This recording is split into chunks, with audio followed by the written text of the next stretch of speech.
Well, I had just a clear finish on these, and I didn't like them. All right. So now the next job is after got them all ripped down and cut out the bad spots.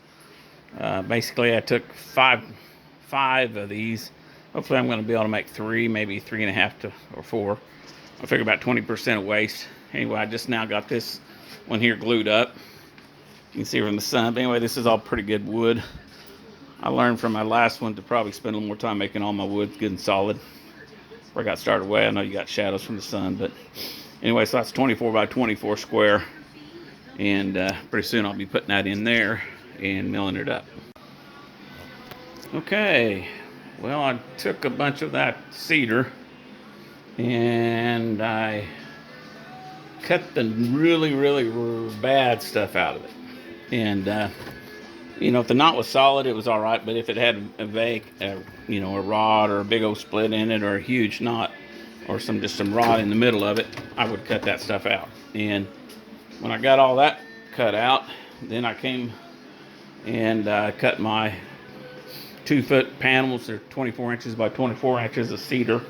I got 4 panels out of there. I had enough boards laid out, I think, for 6 or 5 that I figured. So about 10% went to waste, and I was able to cut that out. And then I have a little bit extra laying around here. And then from that waste, I was able to cut out a whole bunch of plaques from the remnants, and I've got them down there. I've got a job to make a bunch of trophies or plaques for some Ranger Derbies.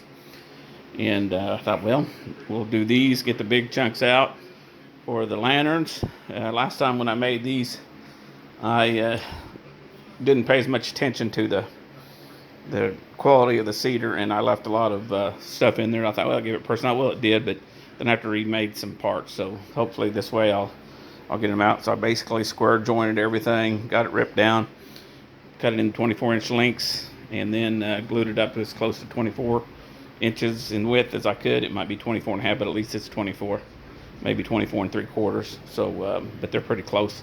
So they'll sit inside the CNC machine, and I'll get 4 lanterns out of each one of these. So that's 16 there. And I ran out of bar clamps over here, so you had to use all my clamps, which I don't like having to do that, but we'll see how that comes out. And this one was all my other remnant boards. So I mean, there's some 2.5 inch, 3 inches, 2.5, 4 inch, 4.5 inch, and so on. Another 4.5 inches. So they made the panels. One thing about it, the glue stronger than wood, so there's a little more wood in there and more glue than wood. But no, I'm just kidding. But anyway, good projects. Got one up there. Put cauls on it to draw it in flat. And then some of the boards, they come together pretty good, and you don't even have any difference in it being flat. Others it'll take a little work to get them straightened out. But anyway, that's that. And this lumber came from the cedar logs at Powwow. So I'm putting it back to use and turning it back in for good. And hopefully we'll get onto it tomorrow. Generally, when I'm CNC, I'll go ahead and put my bits in their collets, and I generally just handle the collets with the bits in them. That way, I'm not handling hot and sharp bits, and that's generally what we do. So we're getting ready for a keyhole slot. Let's get her done. Okay, we're going to hit our plate.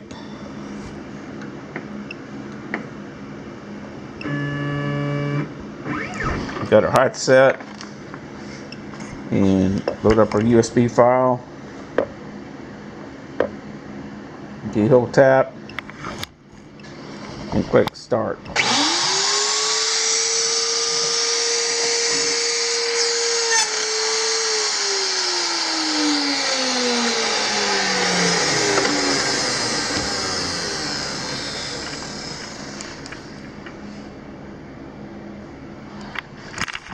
Well, that was always sweet. So let's look at that file just a little bit more. And you notice I put in a brass screw in that, which, wonder why I did that. It was a good idea. Oh man. Hopefully that didn't ruin my plate. We're gonna go exit up near.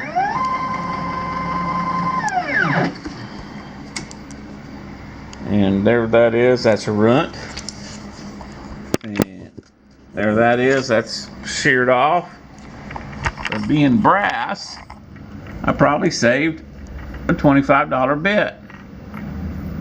So there you go. It paid. Okay, I don't know if you can see that or not, but that carved just fine. Now we take off the carbon emblem, put the text on the very top, and then the stamp around the edge. And we'll come back in about 4:48. We'll come back in about 25 minutes and see how it's done. All right, well, this is my first plaque order. These are 14 plaques. This one still got a little coat on it or on my sanding steel. That each one of these is a little bit different, but they're all carved out of cedar. This wood came from Rural Ranger Campground. It was in a tree form when I got it, and we took the logs home and sawed them in the shop into lumber, let it dry, and then from that, a year and a half later, took that gnarly old cedar post that was laying on the ground and turned it into prizes for the Rural Rangers. Now, these are carved. They're not engraved as far as like a little metal plate where you just scratch a little bitty metal plate. These are actually carved into the wood, and I don't really care for the finishes. This is a clear enamel, a crystal clear enamel by Rust-Oleum, and I really don't like it because it has no gloss at all. It's probably a great protectant, but it doesn't make that cedar glossy, and I want it to be a little more glossy, so I'll probably sand this coat lightly, and then I'll hit it with a gloss coat. Anyway, that's kind of where we're at. Got this one over here with the base coat on it.